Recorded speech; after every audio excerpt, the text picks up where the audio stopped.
All right, guys, welcome back to the stream. Welcome back to the channel. Welcome if you're new. Thank you guys so much for joining me today once again. And as always, thank you for waiting patiently while the intro does what it does. I really like listening to that intro. I got to tell you, it definitely gets me a little bit hyped up, you know? Um, so I hope everybody's day is going well where I'm at. A lot of snow. A lot of snow. Probably gonna have to do some shoveling later on today. But yeah, like again, when it comes to snow, man, I like the way it looks, but there's not much else about it that I like.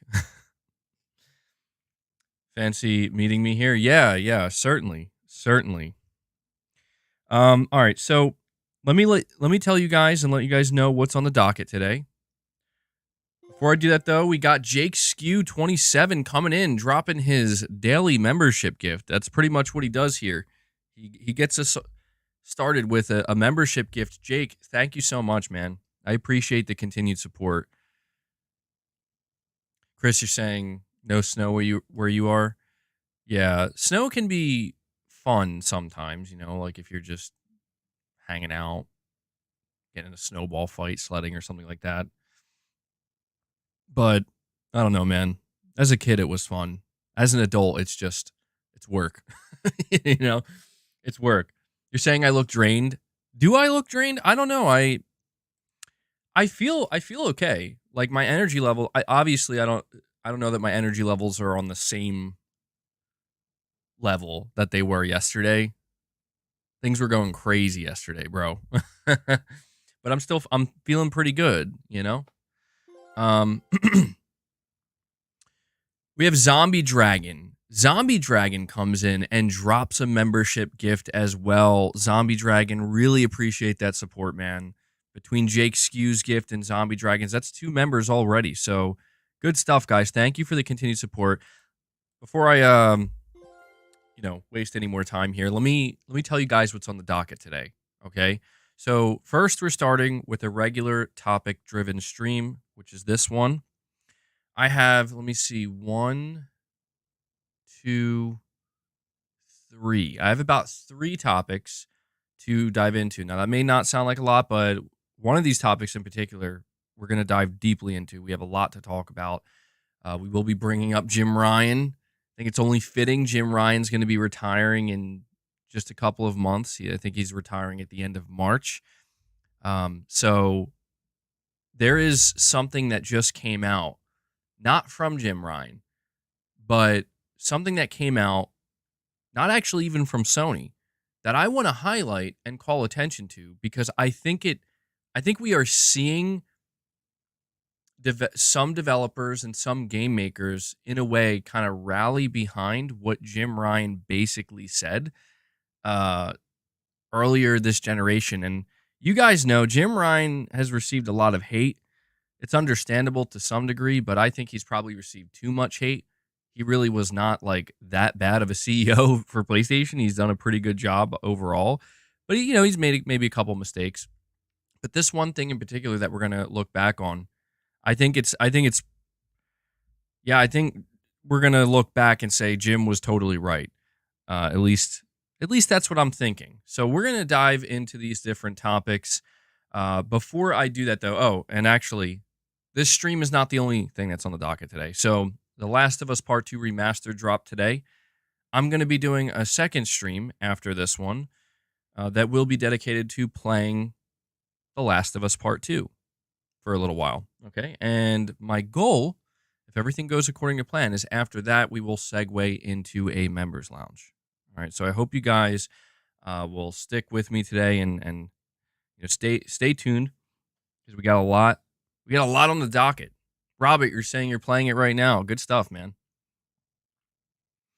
All right, so before we dive into these topics, first off, thank you for watching the streams. Thank you for supporting the content. If you're watching live, obviously that's awesome.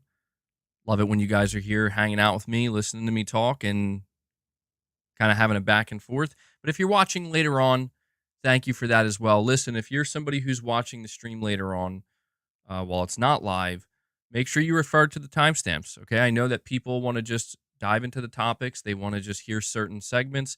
Devil Shooter, shout out to him, does the timestamps. So make sure you utilize them. Okay. Um, be sure to hit that like button, guys. We have over 225 people here hanging out with me, which is great to see. We're at 54 likes. I think we could easily crush 100 likes. Come on. You know we can do it. I know we can do it. So hit that like button for me. Let's see if we can get to 100 likes. It really helps the stream, and it lets me know you guys enjoy the content. 3 ways you can support me directly. All right. Number 1, consider becoming a channel member. You gain access to some exclusive perks. One of those perks is the Members Lounge. Okay, the Members Lounge is a good time. Trust me. You want to see some unfiltered, potentially unhinged MBG at times. That's where you're going to find them. All right. Not all the time, but sometimes. Anybody who was part of yesterday's Members Lounge knows. So if you want to gain access to that perk as well as others, consider becoming a channel member. If you're already a channel member, please consider gifting memberships. It's a big thing we do on the channel to not only support my content directly and keep things running here, but also to get the community more involved. So thank you to everybody who does that. And last but not least, please consider donating a super chat, ask a question, give an opinion, make a statement, anything in between. It all helps tremendously. So a big shout out and thank you to you guys, to everybody who supports the channel directly, because without your funding, I would not be able to run this channel the way I do. And it's amazing to be able to do so. So thank you guys. Now, with that being said, we are going to dive into the first topic, which talks about multiple Sony refunds being issued, or multiple refunds being issued by Sony for PlayStation 5 users. One of which you may have already heard about, that is not surprising, but just a little thing we should acknowledge here, give Sony some credit. But something else I just came across that I'm like, no way. Okay, this is a thing that has happened. I'm pretty sure most of you guys have not come across this yet, but we're starting here with The Last of Us Part 2 Remastered. I have a report from PlayStation Lifestyle. Sony is offering a refund for The Last of Us Part 2 Remastered to players who purchased the full game but already own the original release on the PS4. The refunds are being offered based on the assumption that some players may have accidentally purchased the full game rather than opting in to the $10 upgrade path. Sony's preemptive move has garnered praise from players, especially since upgrades can get confusing. Quote, as an owner of the PS4 digital version of The Last of Us Part 2, a digital upgrade to the PS5 digital version will be available at a deeply discounted price on launch day, January 19th, 2024, end quote. This is what the message reads from Sony, shared by multiple users on social media. Quote, we don't want you to lose out on that opportunity, so as a gesture of goodwill, we have refunded your purchase for the pre-order of the PS5 version of The Last of Us Part 2 Remastered so that you may purchase the digital upgrade on launch day, end quote. Sony reassured players who received refunds that they'll keep their pre-order bonuses that were included in the original pre-order. However, the full amount will be refunded to whatever the original payment method was. So just had to acknowledge this little Sony W. You know, Sony gets a lot of heat and a lot of criticism. You guys know this. Oh, they're greedy. They're penny pinching. They want to just wring customers dry for all they're worth. The truth is, Sony seemingly could have gotten away with just taking this extra money that customers willingly handed over. But as they say here, it's a goodwill gesture to, you know, to just say, hey, here's $40 back of the 50 you gave us, because that's not how much you have to pay for this upgrade. Like, you're entitled to just the $10 upgrade, nothing more, nothing less. And I think that's a good thing to see. It goes to show that Sony does have a level of integrity, that they're willing to do this type of stuff. And you know, I don't want to sit here and say like we should be screaming this from the rooftops, but it's just something that I think is absolutely worth acknowledging when you consider, again, just how much heat Sony has gotten this generation for being labeled like the greedy, money hungry, console manufacturer. So it's good stuff to see there. You're saying look at the gaming subreddit, they're still hating Sony for this W. I mean, well, of course, some people are going to hate no matter what. Some people are going to hate no matter what, you know? There's not much you can do in that regard. But To me, this is definitely a W. Something worth pointing out that Sony's doing. We look at what they did with the God of War Valhalla DLC, right? God of War Valhalla free DLC, way better, way better than it had any right to be. Like it's crazy to think that that DLC was free, especially with how important it was. I think to Kratos' story, and I just think that these are things that we should acknowledge. We acknowledge when Sony seems to be, you know, doing things that are either anti-consumer at times, or if not anti-consumer, definitely not pro-consumer, right? Um, but we also should absolutely acknowledge the pro-consumer things that Sony has done and continues to do. I think it's good stuff. Um, you have to imagine Sony does want to get some attention for this, right? Hey, we did this nice thing. If we show them a little bit of praise, we just acknowledge it, say, "Hey, thanks, Sony." That can go a long way. That can encourage them. I think it's important to understand it's a two-way street here. If people choose to just ignore this type of stuff and not acknowledge it, Sony might and other companies might get the attitude of like, well, why should we even bother then? So it's a two-way street, and I think it's good to just kind of make sure we send that message. But get this, we have a second game here that's being refunded for a totally different reason. This was kind of shocking to me because I just feel like stuff like this doesn't happen, especially with the game we're going to talk about. I came across this on the PSVR subreddit. It was posted 5 hours ago. Sony removes Bulletstorm VR from the store and mandated refund process due to the game being incomplete and not ready. It says here, a few hours ago, I get a notification that Bulletstorm VR will be removed from the store and the refund will be distributed. I played about 30 minutes prior to that to experience firsthand how bad it can be. Although the graphics were pretty much a letdown, I kind of had some fun, more so than Vertigo 2. Glad I got to at least get a taste of it. Hopefully the game gets reborn and comes back in an acceptable form.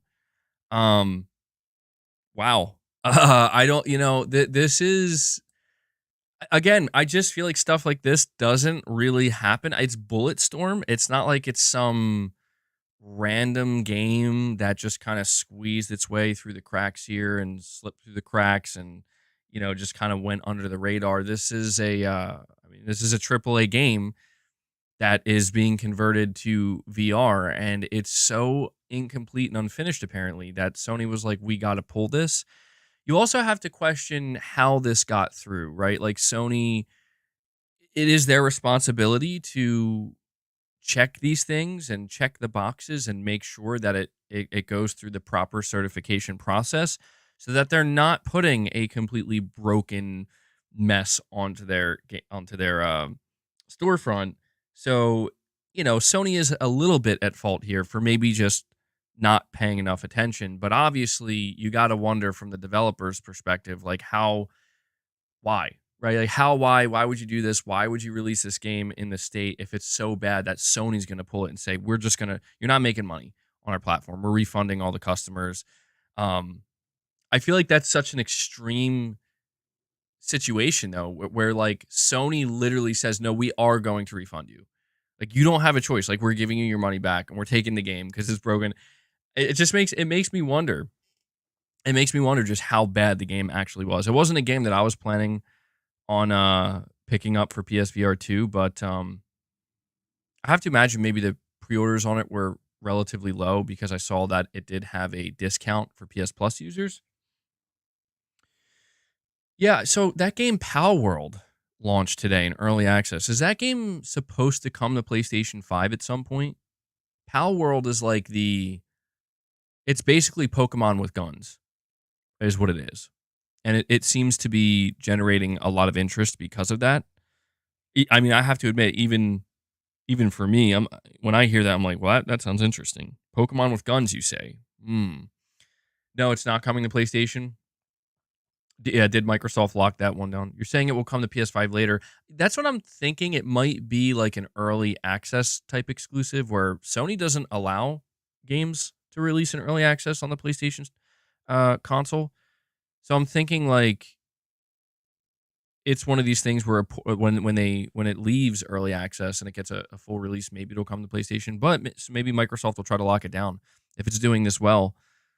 You know, I think Sony should try to maybe get this game though, because if it's proving to be this popular in early access and it has that charm of hey, or that hook I should say, if it's Pokemon with guns, I mean Sony, you're gonna want to get in on that. You're gonna want to get in on that, Sony. Don't let that one slip through your fingers.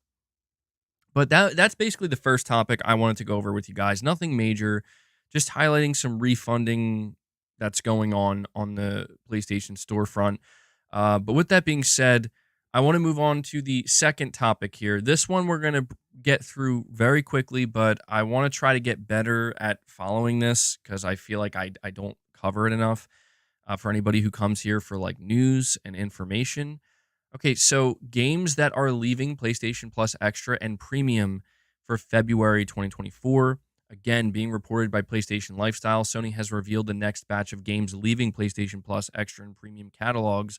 A total of 10 games thus far are scheduled to leave the service by mid-February 2024. Players will need to wrap up their progress before the 20th unless they plan to purchase the games. So the following games set to be removed are Tacoma, Resident Evil 7, Tekken 7, Ace Combat 7 Skies Unknown, Oninaki, Lost Sphere, I Am Setsuna, Thomas Was Alone, Hugh, Lost Words, Beyond the Page. And it says here that there is a chance Sony will end up adding more games to this list. So we're going to have to keep an eye on this. As a reminder, the following games were added to PlayStation Plus Premium this week. So these are the new games: Tiny Tina's Wonderland Next Level Edition, Resident Evil 2 Remake, Hard Space Shipbreaker, Lego City Undercover, Just Cause 3, Session Skate Sim, Shadow Tactics, Blades of the Shogun, Vampire the Masquerade Swan Song, and Surviving the Aftermath. And for Premium, you're looking at Rallycross, Star Wars Episode 1 The Phantom Menace, Street Fighter 30th Anniversary Collection, Legend of Mana, and Secret of Mana. So there you go. Just wanted to give you a little update here before we get into the meatier topic that I want to talk to you guys about for PlayStation Plus Extra and Premium. By the way, before I move on, I want to ask you guys that are in the chat real quick. How many of you are subscribed to PS Plus Extra or Premium? How has it been for you? Like based on how long you've been subscribed for? Because I feel like it's been a while since I've like talked to people who are actually, because we're going to talk all about subscription services in the next topic. And I just wanted to kind of ask this question before we move forward. Toolman, you're saying you're premium. Leo, you're saying you're happy with extra. You're not subscribed to PS Plus at all.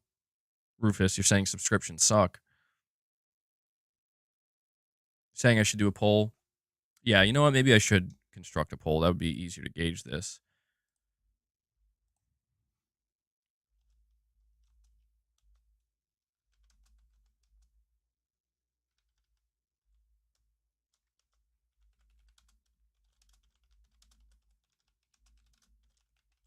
All right, I'm putting together this poll.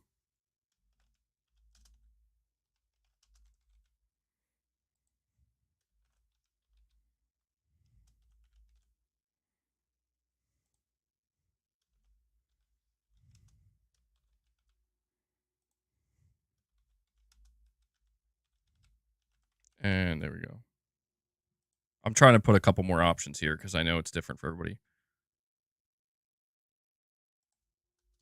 So I'm just going to bunch extra and premium together. All right, so I put the poll out. You can vote on it.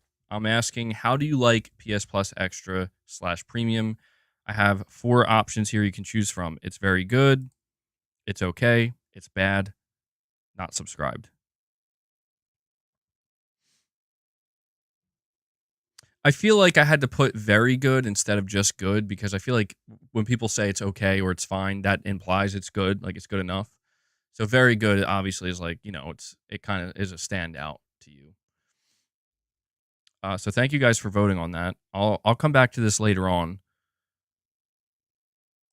All right, so with that being said, we're going to move on to the main topic of discussion for today that I think is listen, I know that there's a lot going on this week when it comes to Microsoft and the Xbox Direct and whatnot, and I understand that that's gonna, take up most of the conversation and grab the attention of most. But I think there are a few things that have occurred this week so far that are giving us some really important insight into the state of subscription services in the video game industry.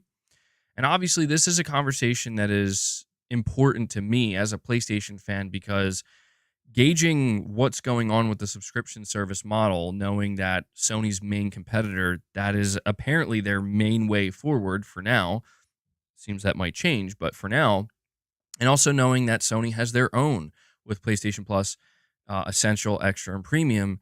This is important stuff, I think, to highlight and go over. So, yesterday, for those of you who missed the stream yesterday, one of the topics was how subscription services in the gaming industry seem to be flatlining. We went over data from the NPD group from Matt Piscatella, where he said that it's not growing. Sub services across the board in the video game industry are stagnant, they're flatlining, and they only make up about 10% of total revenue in the games industry.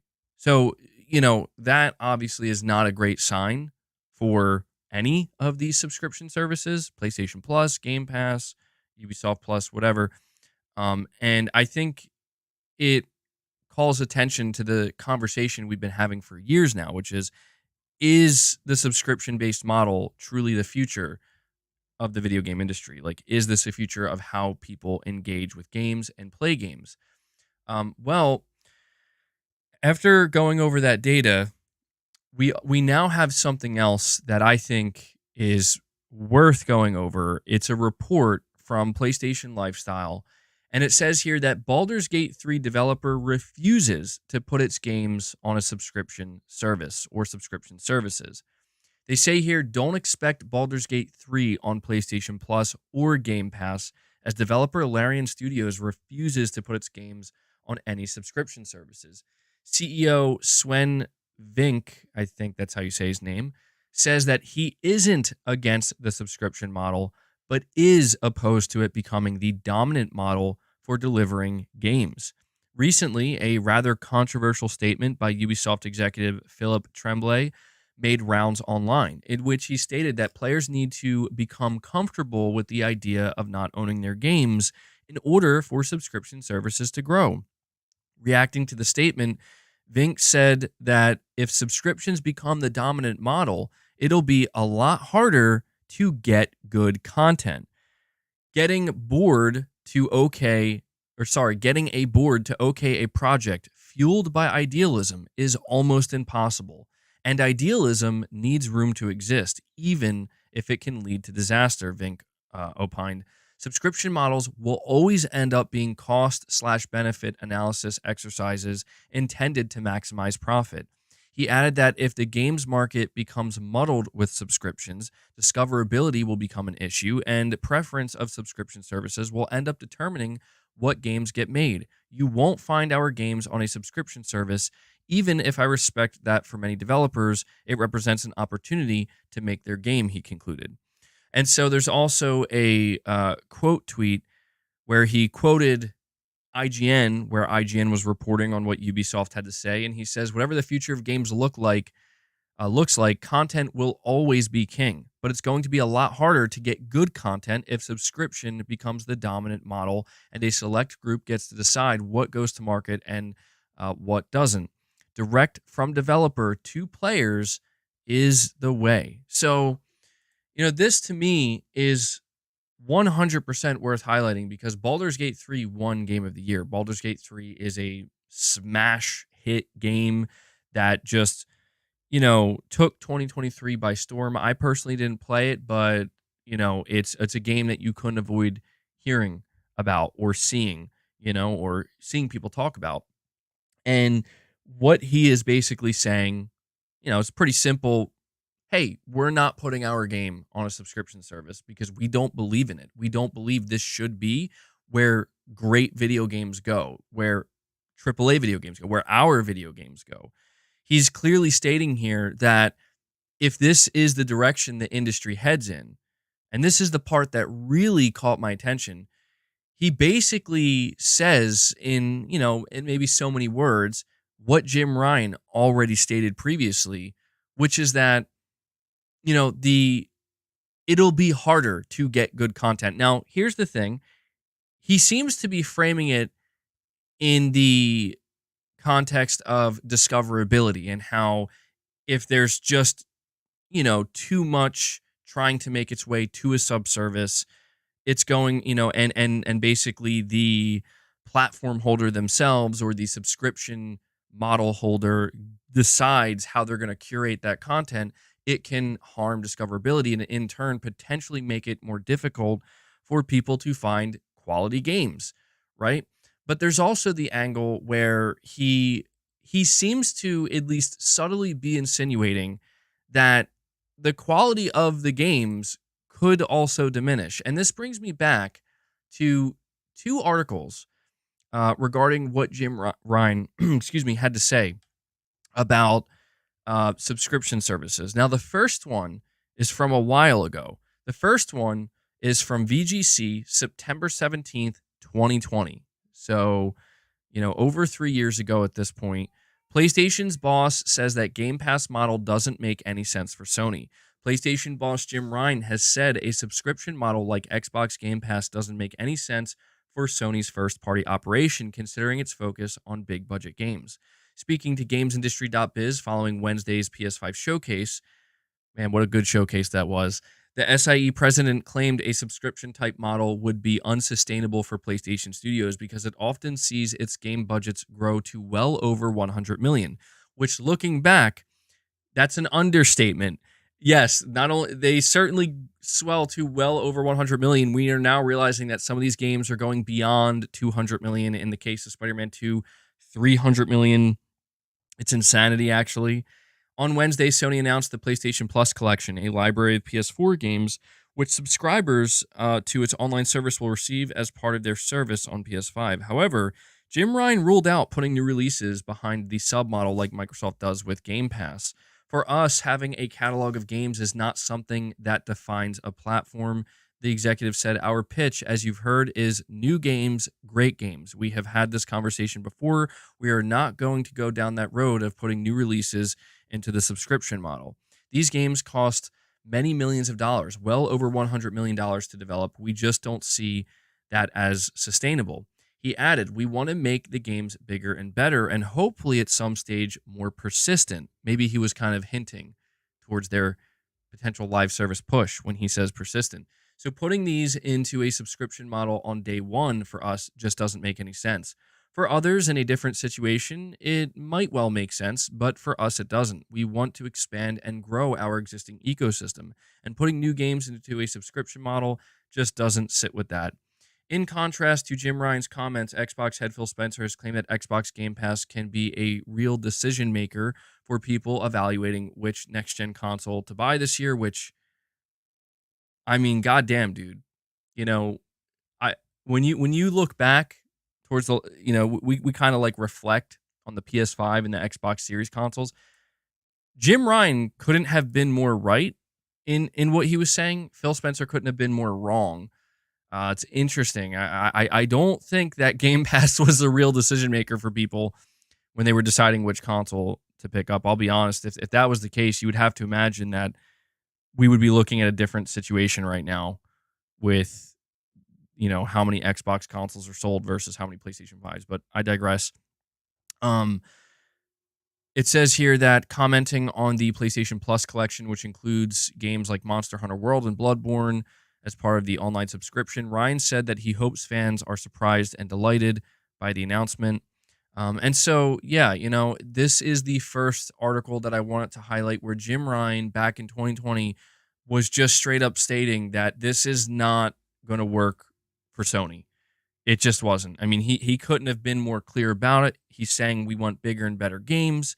We want, what was the quote that he said here? There was one thing he said that caught my attention. He said, our pitch, as you've heard, is new games, great games. And that logic, that philosophy doesn't jive well with day one, like a subscription model, basically.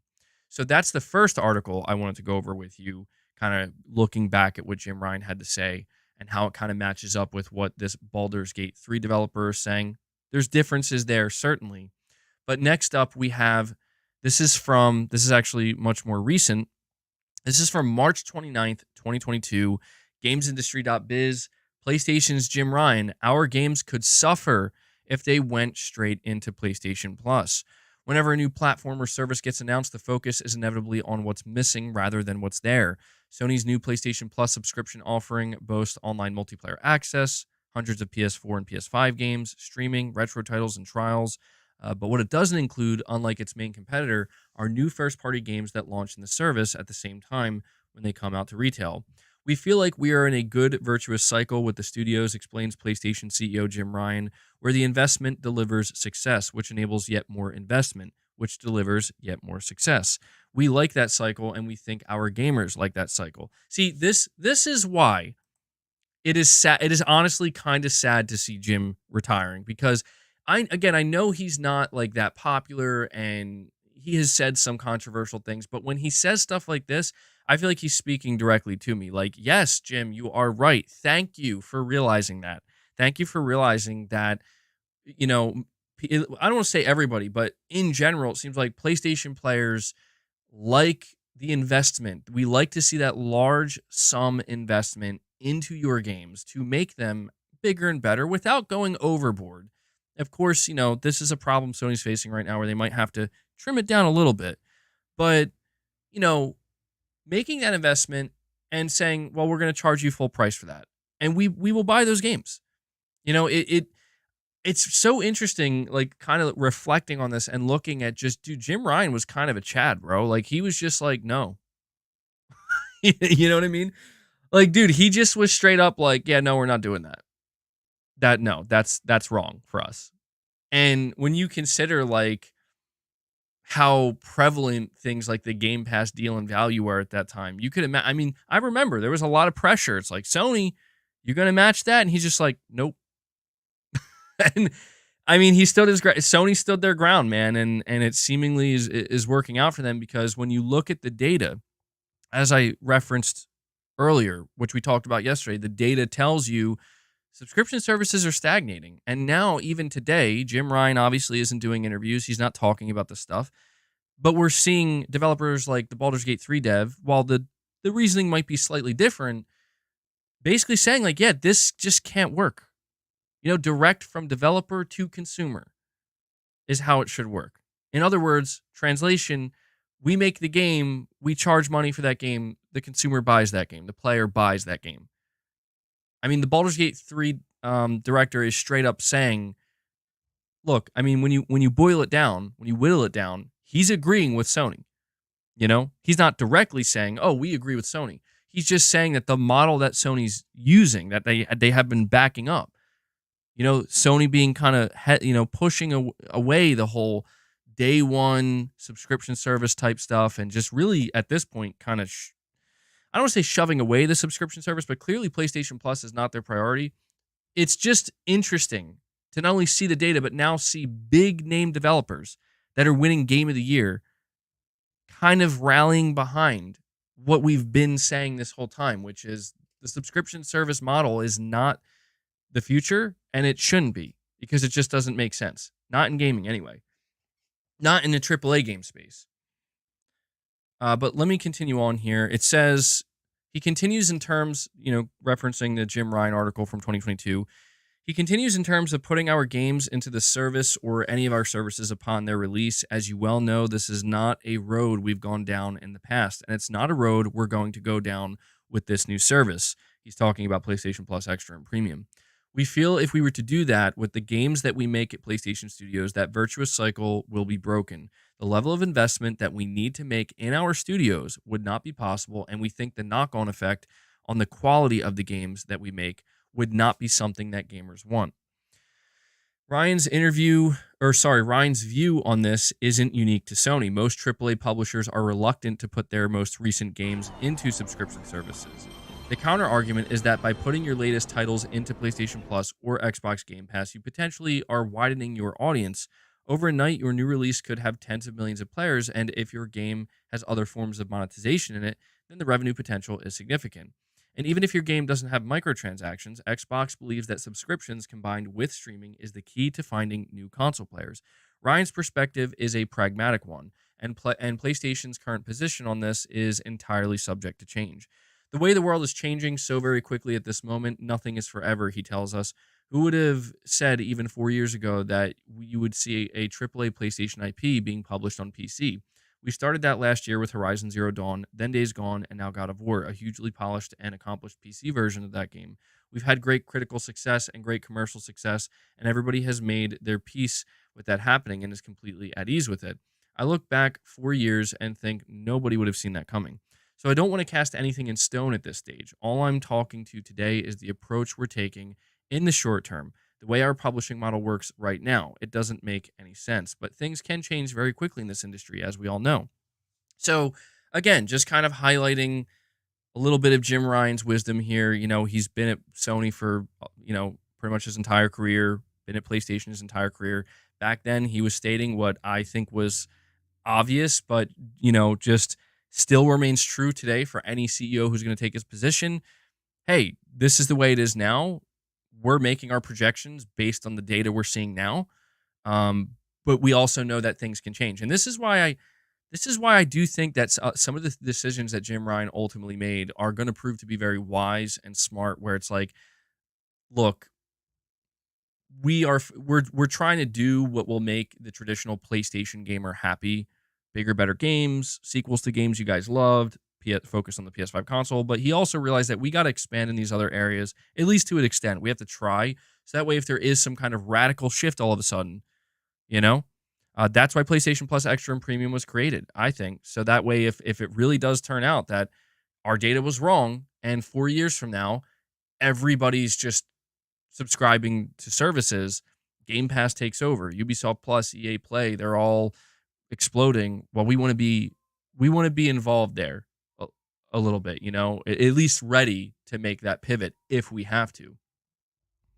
You're saying Jim was awful just because a broken clock is right twice a day doesn't mean it isn't broken.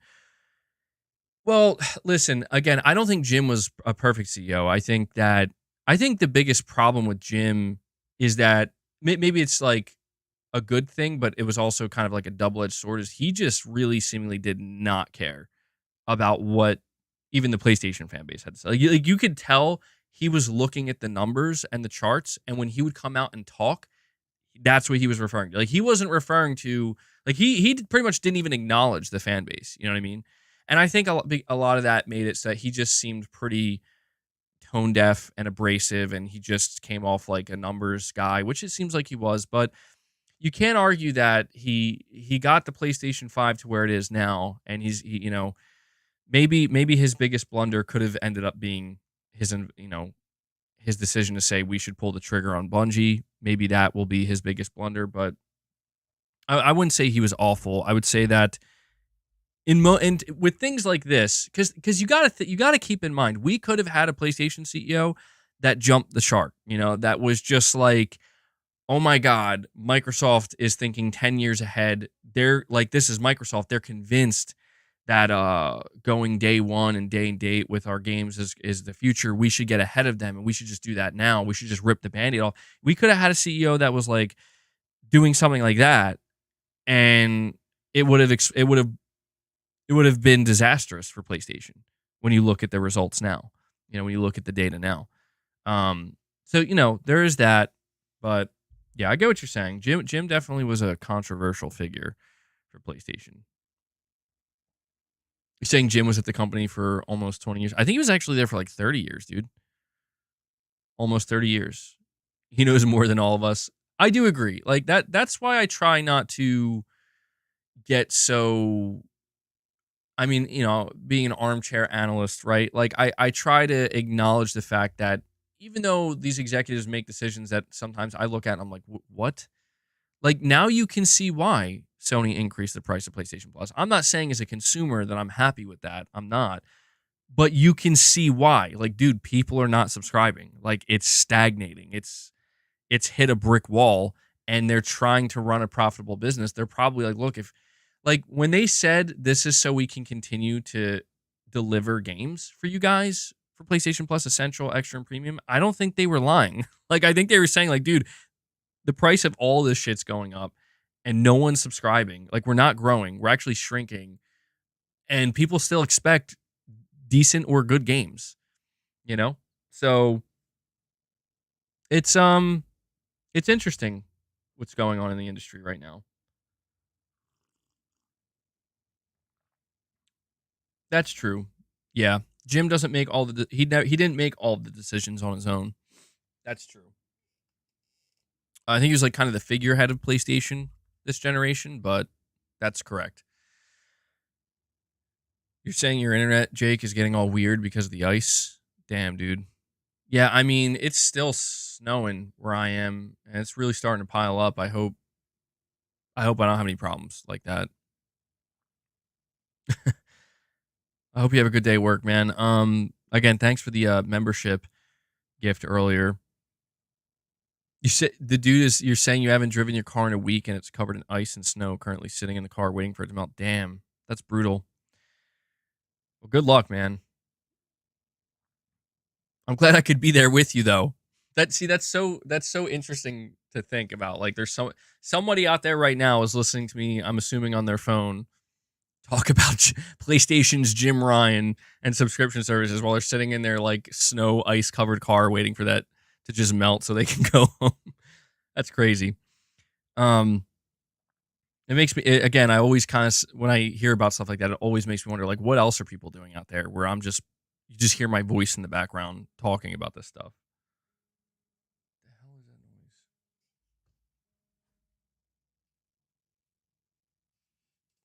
What the hell was that?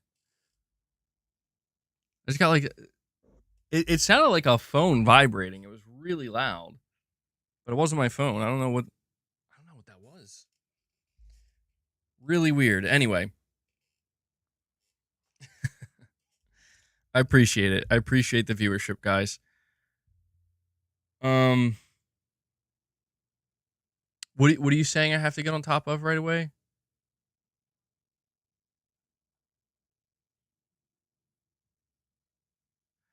Anyway, you're eating rice with ketchup, dude. I never heard of that. Rice with is that a common thing? I've never heard of rice with ketchup, dude. That's the first time ever hearing of that. You're listening to me while shoveling snow. That's amazing. You're rolling a fat blunt while listening. Everybody's doing their thing, man. Sometimes you listen to the stream while driving or grocery shopping. I love that. I love that. It's just so interesting to think I'm in a way like keeping so many people company while they're doing their everyday tasks. Well, that makes me happy. I'm glad. I'm glad. But before I stray too far off topic here, this is why I'm asking this question in my thumbnail, in my title. Was PlayStation CEO Jim Ryan right about subscription services? Now, I'm framing it in kind of like the past tense because, again, he's about to retire. I feel pretty confident in saying, yes, he absolutely was correct. I'm not going to dive, into the conversation we had yesterday. If you want to hear my thoughts on it, you can go check out yesterday's stream if you haven't. But basically, to sum up what I said is we're hearing that Microsoft might be bringing some of their back catalog games to PlayStation.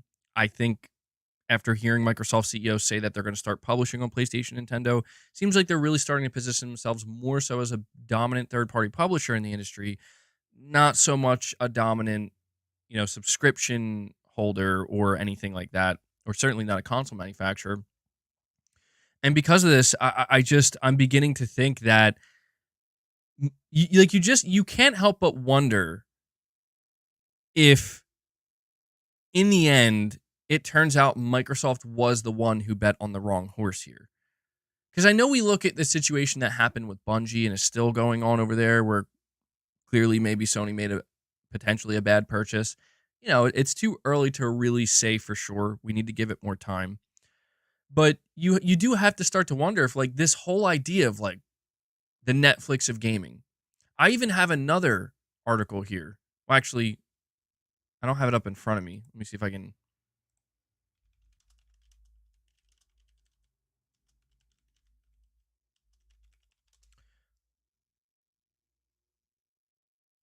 Where is it? Is this it?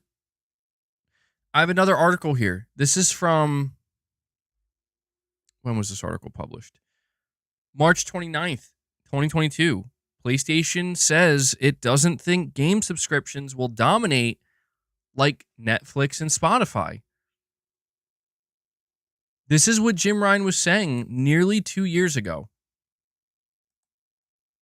Okay. On Tuesday, Sony Interactive Entertainment announced its expanded PS Plus service. With over 25 million subscribers, the influence of Game Pass subscription models already becoming significant. Think about that. Guys, look, think about this right now. This article was written nearly 2 years ago, March 29th, 2022. At that time, the number we had for Game Pass subs was 25 million, like a little over 25 million. It's been nearly 2 years, and apparently they're sitting at about 33 million. So that's less than 10 million in 2 years. I mean, when you look at this stuff, at some point you got to start to think Jim Ryan seemingly did he have like a crystal ball or something? I mean, it's crazy that well, I don't think it's crazy, but it's interesting that it's unfolding this way.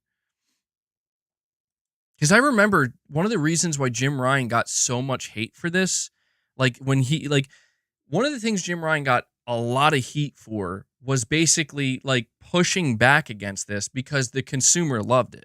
And you can understand why the consumer still loves it, right? Like, dude, we love Game Pass. We love that idea of just paying a monthly fee for like $10 or whatever and getting all your games. You know, of course, you can't blame the consumer for liking that or liking any of the other games that they sprinkle into Game Pass. But when Microsoft was marketing the hell out of this and really saying like, this is our greatest strength, this is the way forward, you get Jim Ryan out here going completely against the grain and be like, nope. Yeah, that's great. That doesn't work. It's not going to work. And it's just, it's fascinating to kind of see as he's getting ready to retire. We're getting this data, we're looking back, and it's like, well, I mean, damn, he wasn't wrong. He wasn't wrong. Even PlayStation Plus has stagnated. PlayStation Plus capped out at most at around, I think, 48, 49 million subs. And I think the last we heard, it was like at 47, and it was going down. And Sony's like, yeah, we're not reporting those numbers anymore. It's clear what's happening to subscription services in the gaming industry. They're not growing. They're not gonna like if subscription services are gonna take over at all in the future, which I don't think they will. But if that's that's long term, this to me is almost reminiscent of. This is like a less extreme example or version, I should say, of what happened with Google Stadia. You remember when like Google was out here and they're like, "No, guys, trust us. Like this is the future, but we're just bringing it to you now." And it was like, no. Like just all around no. And then it died instantly. This is different in that it's not as immediate, but it really just feels like there was this initial hype cycle almost of like, this is it, guys. Like this is the future. Trust us. This is how this is going to work. We'll make it work. This is where the industry's headed. This is what's happening in movies and music. And it just makes sense here now too, right? And people didn't, not everybody was like, no, but not enough people were like, yes. So it leaves subscriptions in this kind of awkward space where it's like, dude, look at the best selling games of the year. Like they all have something somewhat in common, right? And that is that chances are, if you look at the top 10 best-selling games of 2023, at retail, it's like most of those games probably are big budget games, higher quality games. I mean, of course, you're going to get your annual releases like Call of Duty and the sports games. So it becomes a little bit like, I don't know. We're really going to call them like the highest quality and the budgets are probably still through the roof, but it's clear that the market, the message that the market continues to deliver is no different. That's what I'm trying to say. And you like this is where I think Jim really did play it smart, man, and Sony played it smart, where they were just like this is the way it's literally always been because the market is happy with it. That's the whole thing behind it. Is that like no one really said, "Man, it would be great to have a subservice where I could just get all these games for a monthly price." It was Microsoft that said that, and a certain amount of the market said, "Yeah, that's actually pretty cool." But most of the market was like, "No thanks. I'll just keep buying my games." Because again, exactly, if it isn't broken, don't fix it. It's real, like the logic behind it is literally that simple.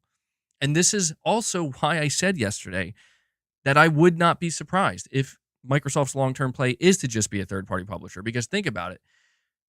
If a big company with a lot of studios and games decides they want to be a third-party publisher, what are they saying? We want to sell our games. Why would you want to sell your games? Oh, I don't know. Maybe because that's what the market is saying. Like, please sell us your games. Like, you know what I mean? Like, we will pay for games. That's what the market is saying. Hogwarts Legacy beat out Call of Duty Modern Warfare 3 to become the best-selling game of 2023, which is insane. Now, granted, it is a popular intellectual property, Harry Potter. So it's not like it's a new IP. A new IP could never do that to Call of Duty. So it is a popular IP, but what does it have? What drove it? It's a high-quality single-player game based in a universe that people really wanted to see fleshed out in a AAA game. Like that's what it is. And what happens? They get rewarded. They sell their game for full price and they sell what, like 22 million copies or something? They beat Call of Duty in sales. How could anybody in this industry, executive or not, look at that and come to the conclusion, I think people might want subservices. Like, no, dude. it's that simple, right? It's like, no, the market's saying what they want, man. The market's saying exactly what they want. And the market continues year after year to send that message that we want to buy our games that we care about. Make a good game, like a really good game, and it'll sell. You put the quality, you know, behind it. You try to make it as good as it can be. And don't get me wrong, there are always going to be losers. But I don't know. Tell me, I'm asking seriously because I don't have the list in front of me. What AAA game that people really looked at and said that's a high quality game, like a really good game, you know, with a big budget, good marketing behind it. What game had that and lost last year? I'm asking kind of seriously because I'm sure there are at least some examples, right? Well, actually, let me look here. I have 2023, December 2023 top 10 selling games. 2023 top 20 best-selling games in the US. Doesn't count digital. No, physical and digital. Okay, so it does count physical and digital, apparently. Let me look over this list. Let me see if there's any Hogwarts Legacy, number 1. Call of Duty Modern Warfare 3, number 2. Madden, number 3. Spider-Man 2, number 4. Zelda Tears of the Kingdom, 5. Diablo 4, 6. Modern Warfare 2, 7. Mortal Kombat 1, 8. Star Wars Jedi Survivor, 9. EA Sports FC 24, number 10. Starfield, number 11. Super Mario Bros. Wonder, 12. Resident Evil 4, 13. MLB The Show, 23. Dead Island 2, 15. Wow, Dead Island 2 making the top 20. Final Fantasy 16, 16. Damn, I don't know, man. I really would have thought Final Fantasy 16 would have sold a little bit better. But maybe when it launches on PC. Street Fighter 6 number 17, Elden Ring number 18, Mario Kart 8 number 19, and Minecraft at number 20.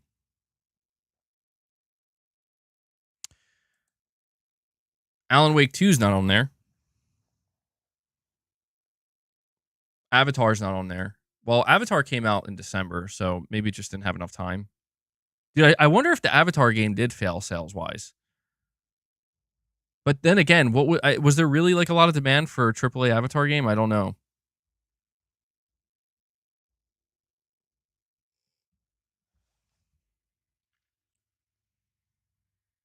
I think Baldur's Gate 3 would be on this list, but for some reason, there's something going on with Larian Studios where like their data isn't counted by the NPD. So I have no doubt that Baldur's Gate 3 would be on this list. Should probably just throw that out there. I'm just asking this question because I just feel like for a long time there was kind of this back and forth tug of war type argument regarding like buying full price games, buying games traditionally, and we really need to push Sony. We need to voice to Sony, like, Sony, you should do this too. And I tried to tell people, like, Microsoft is pulling the wool over your eyes, guys. Like, I know that there are people who get upset when they hear me say it because, like, well, of course you'll say that because you're a fanboy, but it's like, no, really, they're pulling the wool over your eyes because they have to. Like, this is not a sustainable model in the AAA space, and they want to convince you it is. But if you ask any other video game publisher, if you ask any other AAA video game developer, they'll all tell you the same thing. That's probably not going to work because it just doesn't make sense. Games are too expensive. There's too much of an investment. And even if we look at Xbox's show yesterday, there's a common thread between almost all of those games. The only game I would say we'll have to wait and see is Indiana Jones, but the common thread is like they all look pretty much AA. Indiana Jones, I would say, does look AAA. But, I said recently that, man, if Hellblade 2 ends up going toe-to-toe with a game like The Last of Us or The Last of Us Part 2 or Horizon or God of War or something where it's like it's this 25 hour really highly polished AAA game, I said that might concern Sony. But that's not what it is. And I think the reason for that is fairly obvious. Like, it's a shorter game because it's launching into game. Like, that game did not cost $200 million to make. Because it literally would make 0 sense for that game, knowing it's dropping into Game Pass to cost that amount of money. And especially because it's single player, like it doesn't have any other form of monetization or multiplayer. I'm not saying it's a bad thing. It's not about whether it's good or bad. It's just, that's the reality. That's the reality, man. Like, the only way this works for Microsoft is by embracing more of a AA model. And that doesn't have to be a bad thing, but it's just Sony could do this, I guess, if they wanted, but I don't know. When you see the sales numbers that Sony's achieving, it just doesn't make any sense. Because the market is literally telling them, like, no, we want these games. We will buy these games. The only problem Sony really has right now that I don't know if Jim Ryan was able to find the solution to or will before he leaves is the cost is getting a little bit out of hand. Like, you guys got to figure out, maybe we were not going to go AA, but maybe we have to cut back a little bit in one or two areas. You're saying PC will help Sony pay for these bangers? Pretty much, yeah.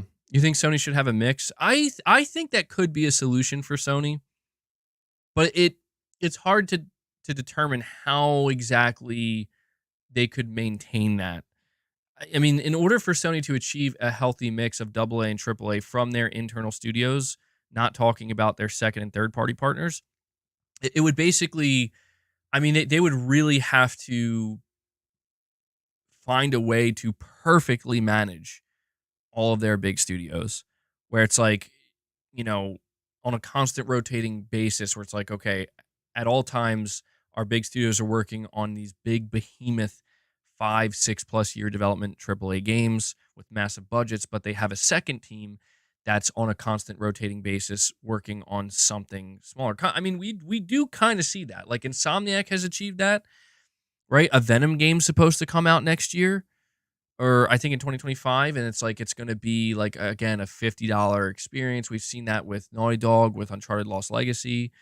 Um, so this, this is a thing that has existed, but it seems like it is a very difficult balancing act because the only other way you could realistically do that on a constant basis is you would have to scale up so much that it would almost make it like how could we like realistically how could we justify that? You know what I mean? It's about threading that needle precisely. And I think that that's where instead I think so that's why I really think Sony's solution is rather than more double A, I think the answer is maybe live service in between. And I'll tell you what, if the live service push really doesn't work at all, if the live service push is just a total failure like 5 years from now, I could see them coming to that conclusion that maybe we just have to try to scale up to a degree in which we can have a constant rotating basis of our studios pumping out double A games in between the big triple A's. It's just that seems really hard to do, you know? You're saying you need both double A and triple A's. That's why Sony's pivoting because just doing one isn't profitable. Well, keep in mind, it's not that PlayStation isn't profitable. I think people look at some of the data that we got from Sony and they think like, "Oh, Sony's not making money." Like, no, trust me. They're making money on these AAA games. The problem is the margins are shrinking. And it does have to do with scale. It does have to do with cost. So you're right in the sense that, again, it is hard to determine whether or not this is truly the answer for Sony. But it is possible that by leaning more so into AA development and pumping the brakes a little bit on AAA development, it is a possibility that that could help, mitigate that rising cost while maintaining more sustainable and hopefully, positive growth in the profit margins. And I think that's what people need to kind of realize is that Sony, like if we look back at what Jim Ryan said here about making games bigger and better, this could be something that Jim maybe didn't foresee, right? Like this could be where when we talk about Jim was on the money, maybe he did kind of miss this a little bit where it's like, Jim, what's your plan if, okay, so you're putting right now $200 million into a game like The Last of Us Part 2, right? And I don't think that's even counting marketing. And then it turns out that not, just a couple years later, you're going to find out, oh my God, we're getting up to the $300 million mark with some of these games. That's where I feel like I don't know that Jim had a solution to that. Like, that's where I think Jim maybe found himself in a bit of a pickle, so to speak, where it's like, I remember him saying, it would be great if our games could reach hundreds of millions of players. And it's like, well, how do you do that? I mean, that's a real challenge. How do you do that without eroding your console business model, without, you know, putting your games day one onto a service? How do you do that? And that's the conundrum. Is it's like, well, if the cost is going to rise this much, the sales have to match that to justify that. So I think right now the answer it might not be as complicated as I'm making it sound. The answer right now might be as simple as, okay, just cut costs where you can, and maybe some areas of a game, again, it's like you talk about the extreme attention to detail.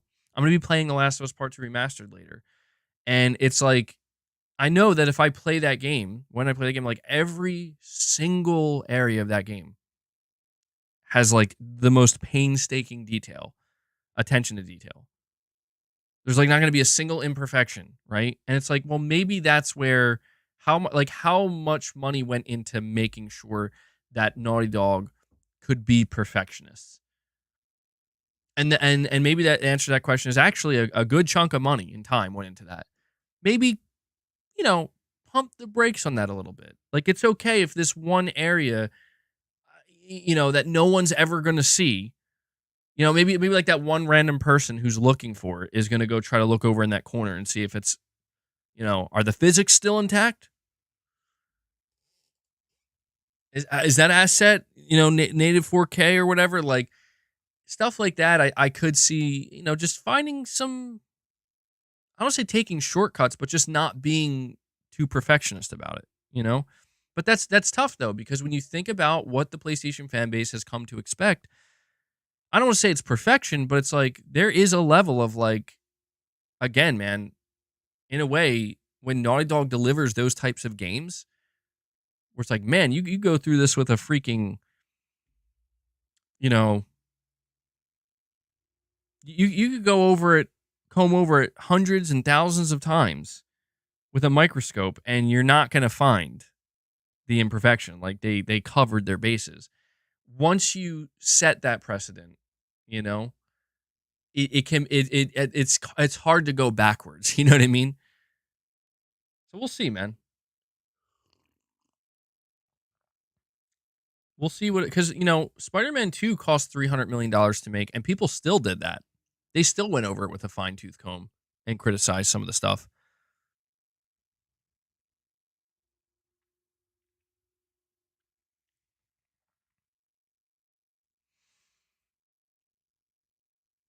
Let me organize my articles here really quick. Let's have a bunch of stuff open.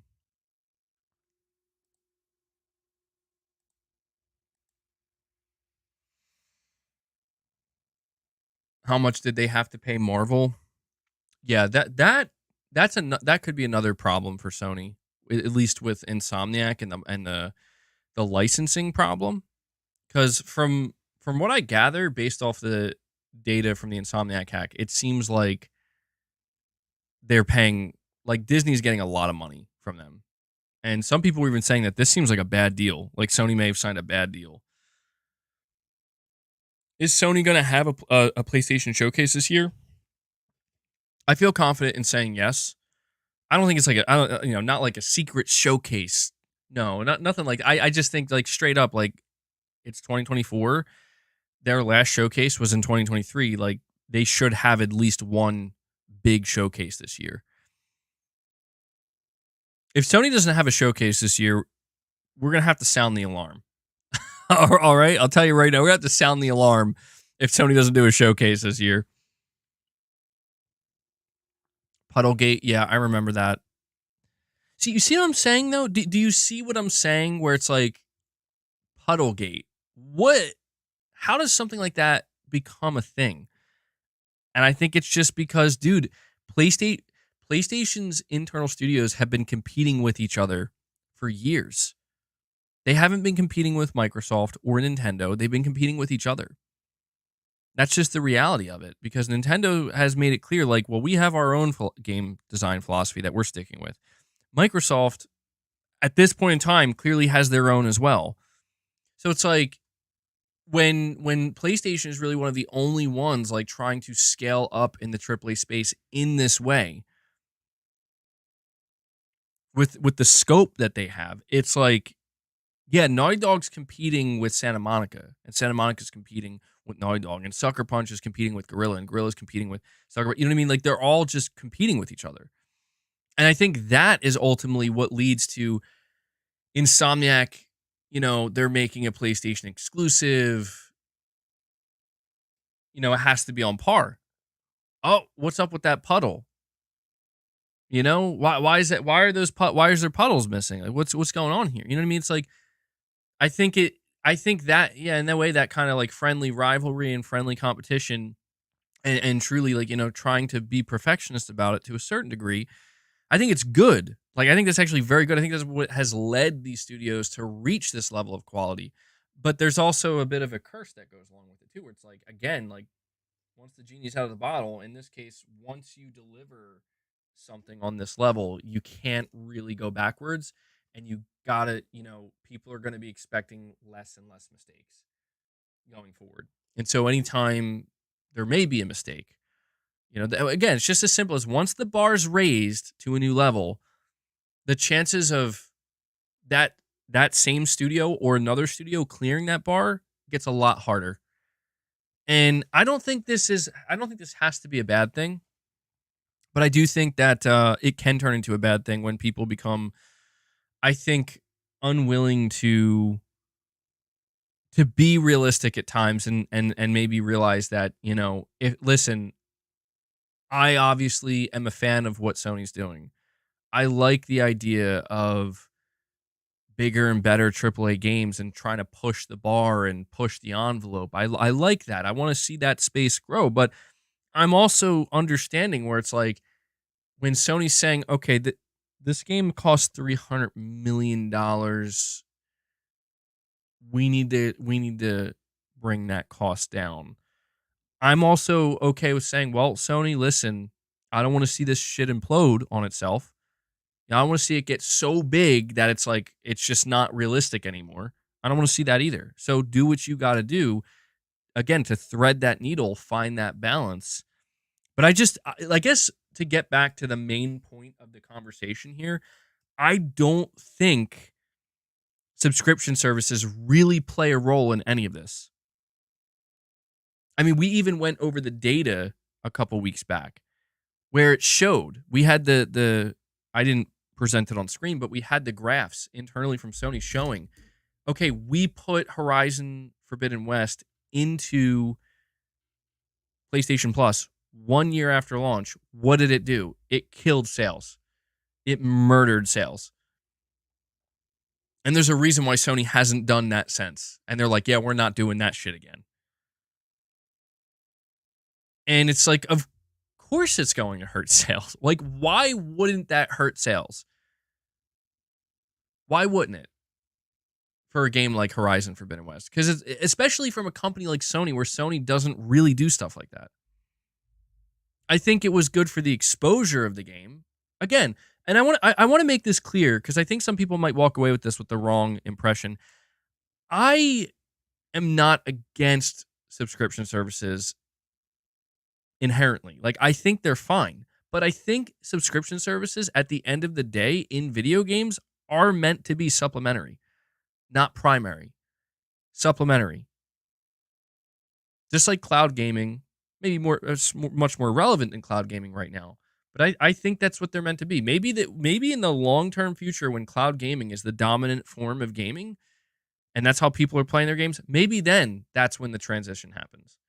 Where subscription services do become the dominant form because it just makes the most sense. But even then, it might not be the case. It just might be that in the end, subscription services should not ever be the dominant form in the gaming industry. It should only ever be supplementary or at the very most on even ground with the traditional model.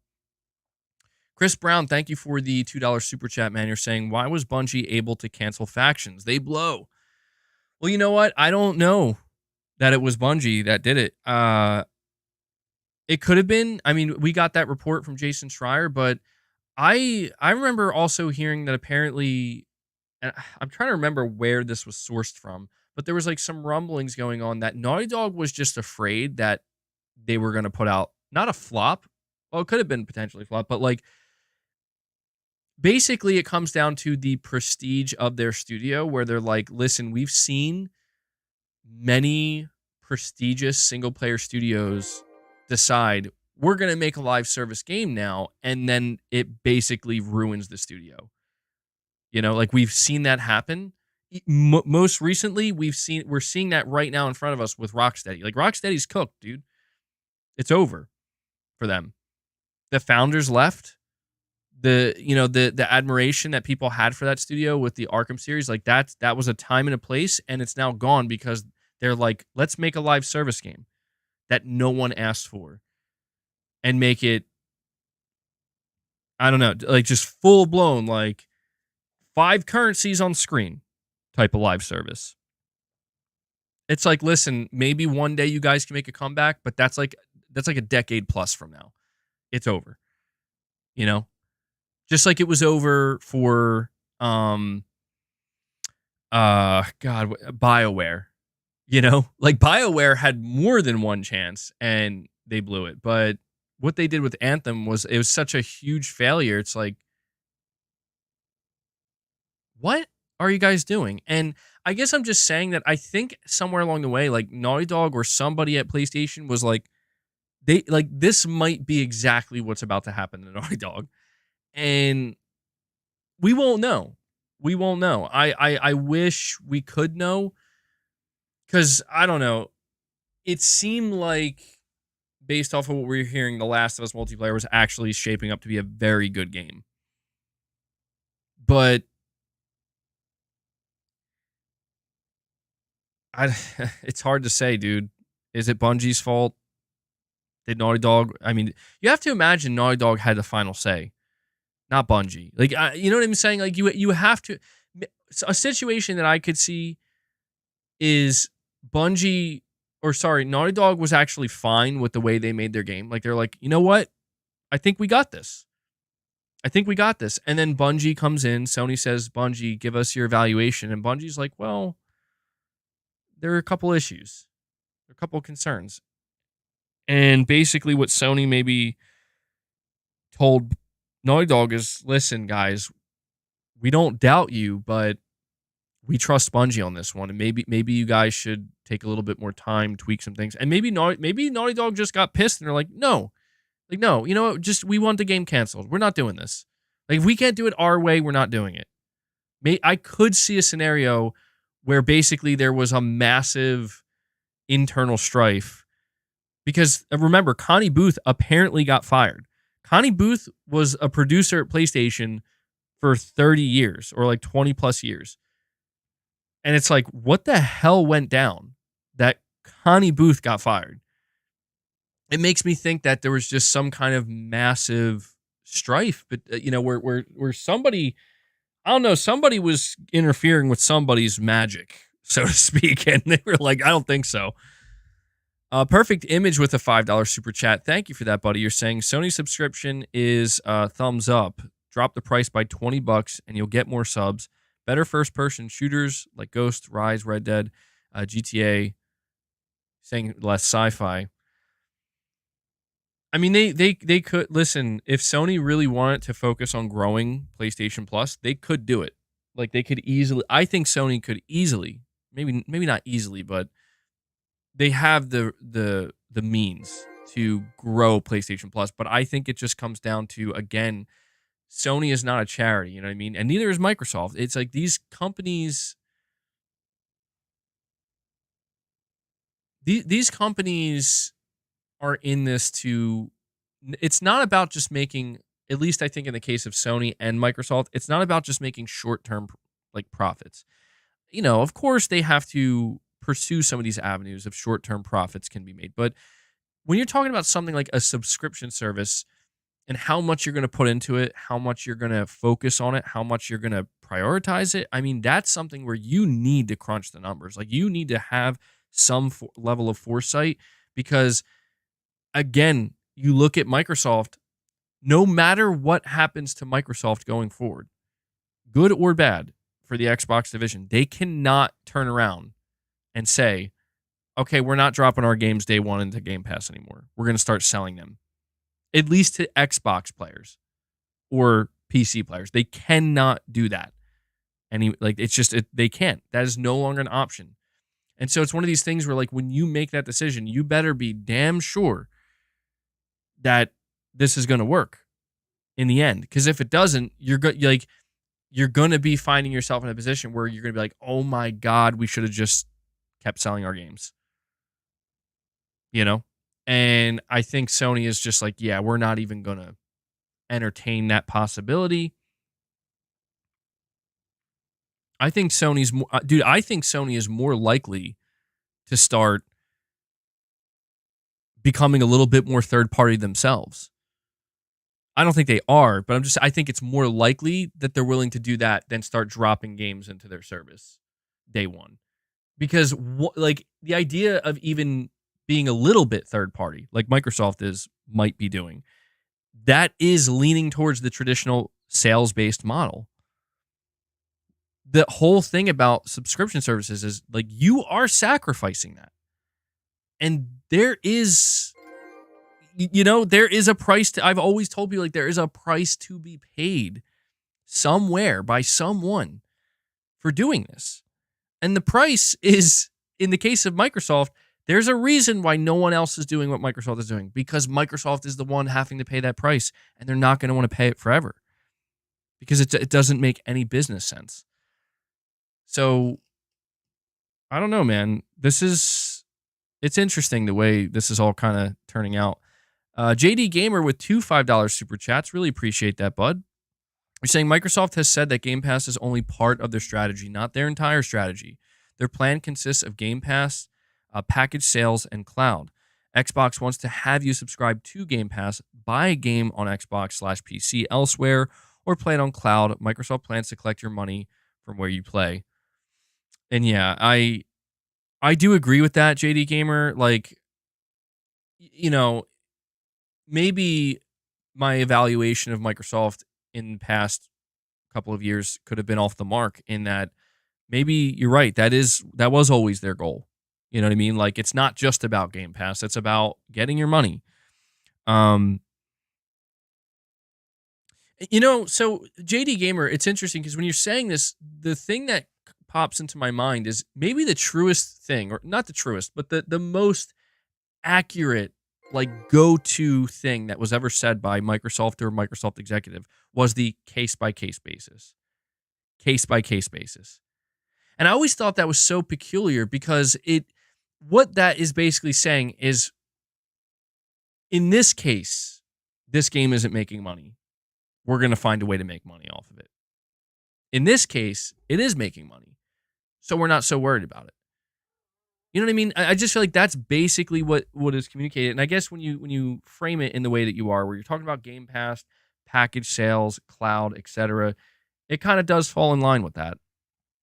But I don't know, man. I do feel like maybe there was a shift along the way, though, where I think Game Pass was the priority, like the main priority, but maybe in recent years, like the past year or so, maybe some data that they were seeing where they're like, yeah, maybe this isn't growing the way we thought it would by this point. It just caused them to say, maybe we have to be a little bit more open then, where it's like, okay, we can't just attack the sub model. We have to attack the sub model, package sales, potentially cloud. Like, you know what I mean?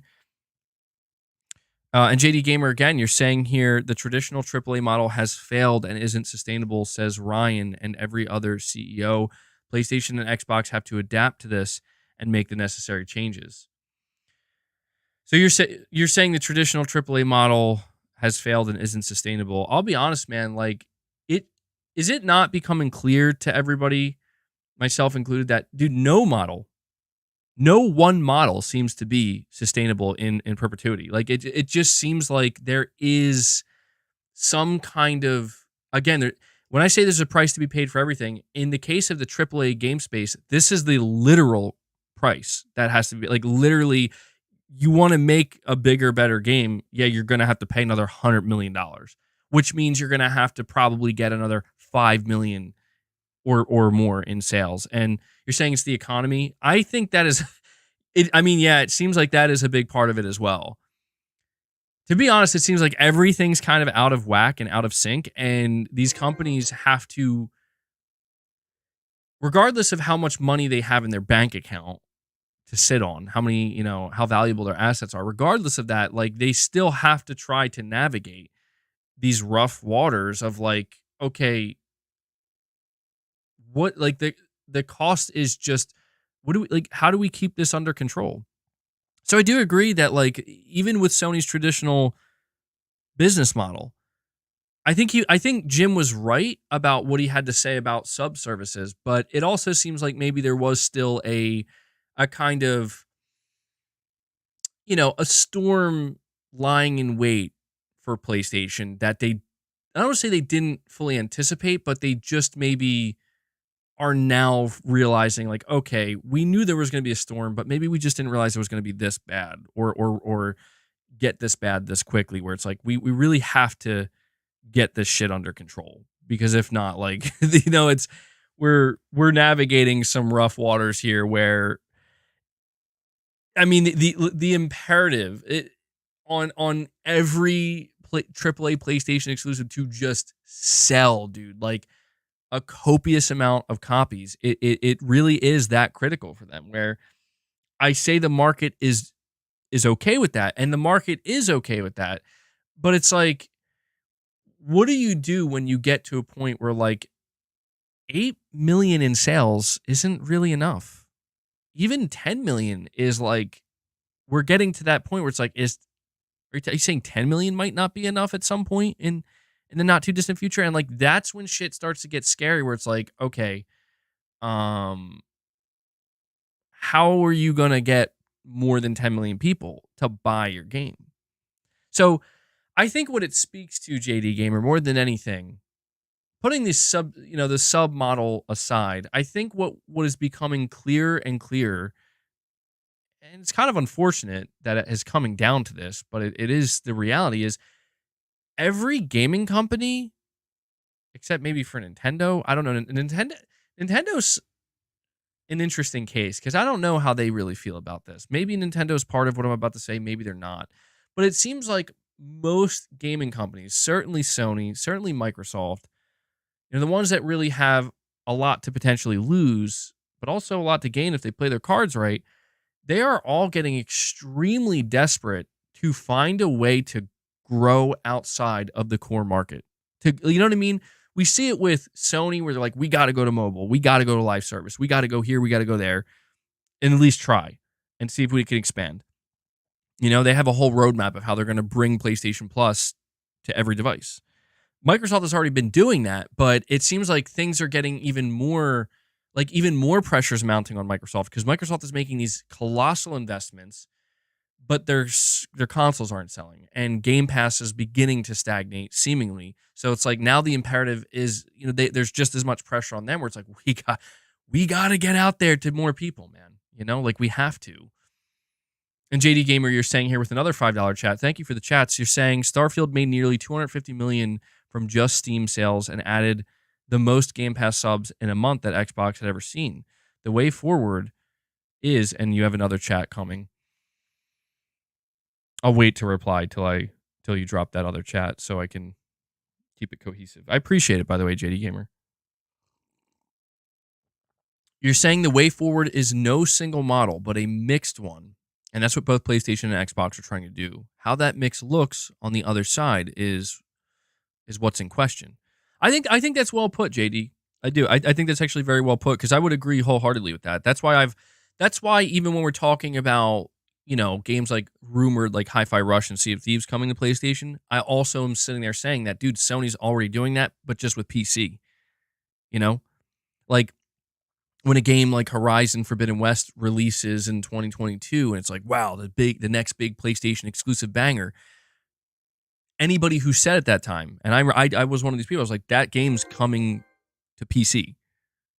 It may not come next year, but it's coming to PC. And it took 2 years, and now it's coming to PC. And it's like, I can say as a console player that didn't bother me at all. Like I already knew going into that it was going to come to PC. But you're right. That's exactly what we're looking at, where I guess in a way, this is all in the name of, like I'm saying, like trying to expand their player base. It is becoming seemingly it's becoming like more of a priority each passing month. It is. And I don't know. I don't know if, because that's what you're saying. The question is what that looks like on either side. How that mix looks is kind of what's in question. Well, I'll say this. I'll be really interested with the next so assuming we get the next PlayStation CEO this year, I would assume we will. The next PlayStation CEO could be somebody who's ready to do some crazy shit for PlayStation that it just like no one sees coming. Like just the opposite of Jim Ryan, in the sense that, like, not the opposite, because Jim Ryan did make some pretty, he said it himself, like, oh, you would have never expected a game like Horizon Zero Dawn to go to PC, but just, no, it's Don Matrick, yeah. Oh man, dude, if Don Matrick got hired to play as PlayStation CEO, I would literally quit PlayStation that day. I'd be like, well, I'm out. I'm going Xbox or NPC, like the and Nintendo. Like it is over. You know what I mean? It's like that's the Grim Reaper right there. It's like he makes the greatest decisions ever for PlayStation because he learned the hard way. He learned his lesson. No, this is going to be what I was going to say is I'm going to be interested to see this year if we start to get any interesting rumors and we start to hear some interesting rumblings on the PlayStation side of it, just like we have been with Xbox. You know, it's hard not to talk about the rumors we're hearing about Xbox because they seemingly directly pertain to PlayStation to a certain extent. But we haven't really heard anything on the Sony side, you know? And at the end of last year, really all we got was seemingly some issues going on with some live service with The Last of Us, some live service games getting delayed, and a massive Insomniac hack that showed the roadmap for Insomniac.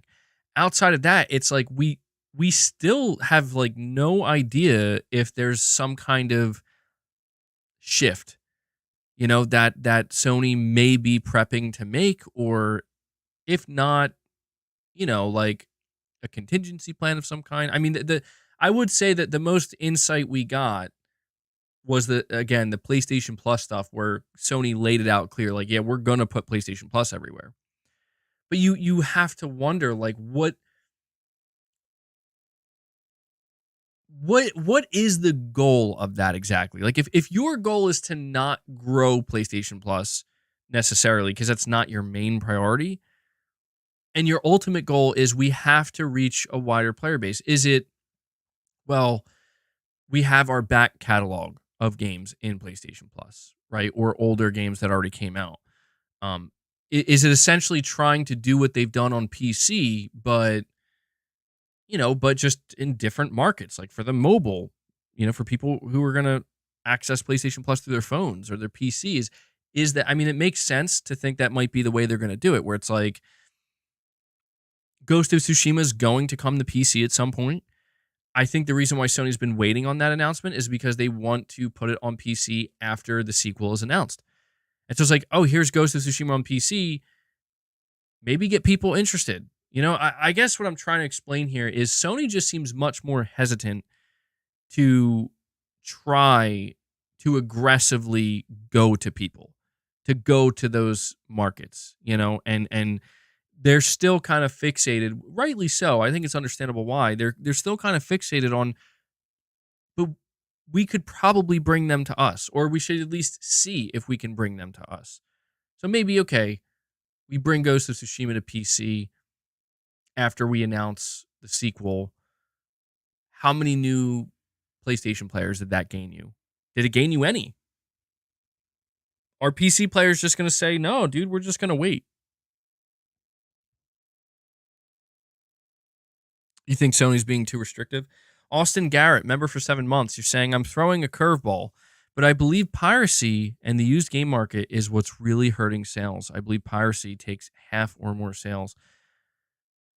That would be depressing because, I mean, I know piracy is a thing and I know like it happens. The idea of piracy taking away half of the sales, that would be truly depressing. Because if it's really that dire, I don't know, man. I can't get behind the notion of piracy. Like, I think if a company's doing something totally unethical and totally wrong to the consumer, I could understand why people would say, well, I'm pirating. And I get that. Some things that just are totally wrong and unfair, I get that. But generally speaking, like knowing that there are probably people pirating games that it's just, oh yeah, I don't want to pay for games. Like that sucks. Like that is just straight up hurting this industry. And I'm just a believer in, if there's something that that you like and you want, and it's fair, you should pay for that. You should support it, is what I'm trying to say. Not do the thing that's actually going to hurt it. I hope that's not true, man. Because that I could, if that is like I don't know if that's just a statistic you just made up or if there's actually proof that like half of game sales are are lost due to piracy. You're saying piracy preserves video games? Well, yeah, that I guess is true too. But I think you guys understand what I'm saying. Where it's like it would really like you could begin to understand like why maybe a company like Sony would be still hesitant to embrace PC in such a way. Um, if that's true, you're saying yes, they do. I mean, 50% seems like a really high number to me, or a high percentage, I should say. So I'm not so convinced on that front. You're saying people said that a lot of people pirated God of War, but it's not true. I mean, if I'm just going based off of my instinct, I'm gonna say most people are not pirating. That's my instinct telling me that. Like that, I think most people are just willing to pay for things that they feel are worth it. Because I'll be honest, if the number was like 50%, I think you'd hardly see any games going to PC. I think you'd actually start seeing publishers making their own dedicated console units for their own games to protect them. If it was that bad.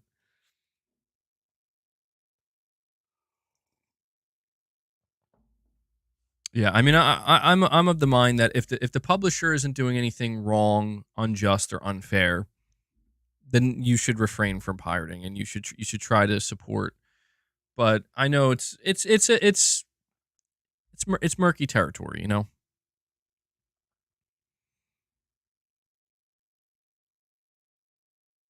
You're saying God of War is $23 on PC. Is it really? I didn't know that. Yeah, that's not expensive. And don't get me wrong, like I know the value of $20, but I mean it's like if that's a game you really want to play, I think you could find a way to get come into $23 to play it. You're saying emulators preserve video games?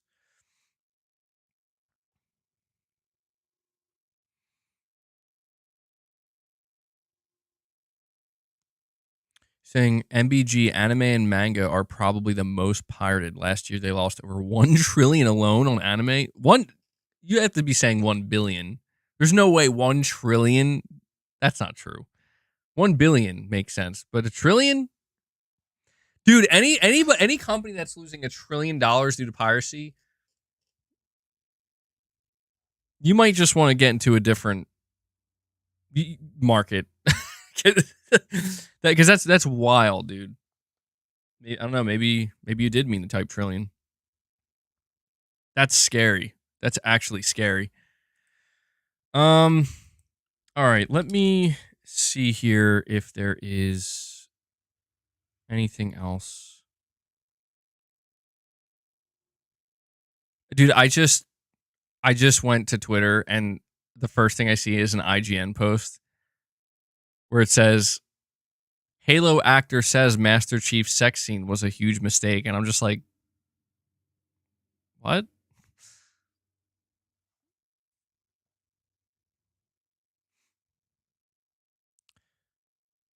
Okay, well, there doesn't seem to be anything happening over here.